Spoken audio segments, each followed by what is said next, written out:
Weekend as well, highs will be in the upper 90s with mostly sunny skies.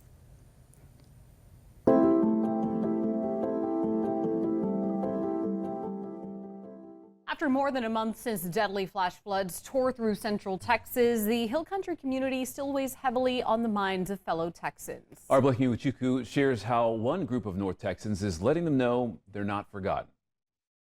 What looks like a regular luxury apartment in the Dallas area has actually been a makeshift warehouse for North Texans who have been gathering supplies to send to those impacted in central Texas for more than a month, and they say they're not done yet. This is what's left down here. John Hollis is a real estate agent in the Dallas-Fort Worth area. Stuff right here, this little.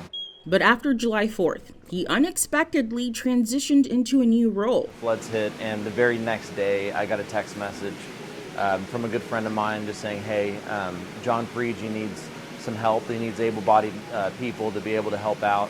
And so I just, I gave John a text and said, hey, I hear you need some help. What can I do? I'm going to bring somebody else online. Earlier this year, Spectrum News first met John Parigi in Rockwall, just east of Dallas. Sorry, got Tom on another line. Back then, his group quickly worked to help President Trump supporters who had been pardoned or had their sentence commuted for January 6th. There are a lot of people in this world who've broken a lot of laws.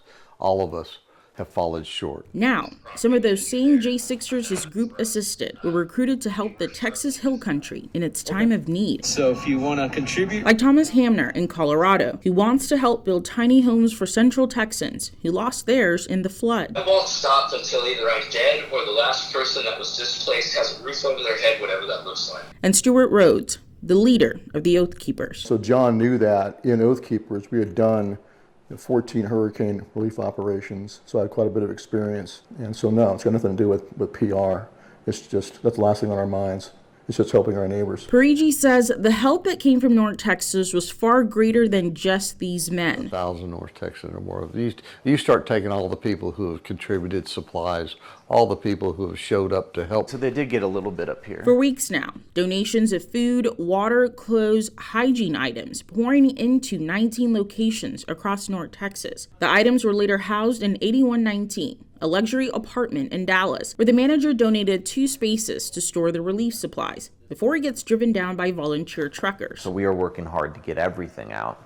It's definitely been a slow process because, like I said, finding a truck, especially during the summer, it's very difficult. Despite the difficulty, Hollis says it has been done time and time again. As a group of volunteers works to clear all these items out of this apartment storage, they say they're now shifting their focus to helping Central Texans rebuild. We can't leave anyone behind. In Dallas, Blessing Iwuchukwu, Spectrum News.